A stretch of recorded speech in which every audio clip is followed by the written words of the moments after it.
Hello friends, చాలా బాధతో నేను వీడియో చేస్తున్నా. హిందూ, ముస్లిం, క్రిస్టియన్ ఎవరైనా ఆ దేవుడిని అడుగుతుంది.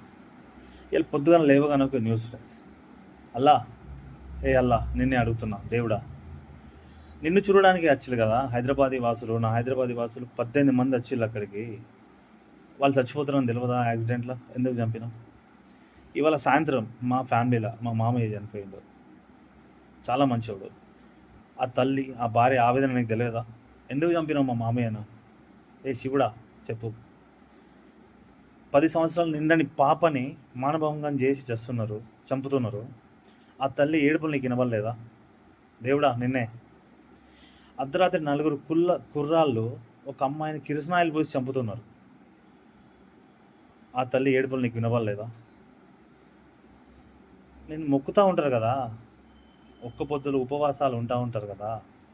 అంటే ఇక్కడ ఏమర్థం చేసుకోవాలని? మన కర్నూలు ఘటన జరిగింది, ఆ యాక్సిడెంట్ జరుగుతుంది, నీకు తెలియదా? వాళ్ళని ఎందుకు కాపాడలే?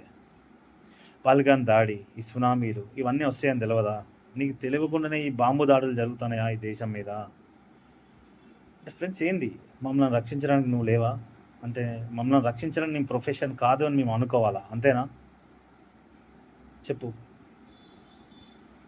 అంటే ఇక్కడ మమ్మల్ని రక్షించుకోవడానికి మా సేవియర్స్ మేమే. అంటే నీకు చెప్తున్నా, నీకే, ఈ వీడియో చూసే ప్రతి ఒక్క వ్యక్తికి చెప్తున్నా, నిన్ను కాపాడుకోవడానికి సేవియర్ నువ్వే, దేవుడు అంటూ రాడు.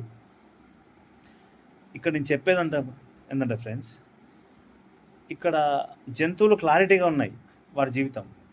మనం కోడి మెడ కోసిన, ఒక మేక కోడి తల కోసిన, కోడి తల కోసిన ఏం కాదు. అంటే ఇక్కడ మనిషి తల కోసిన అంతే.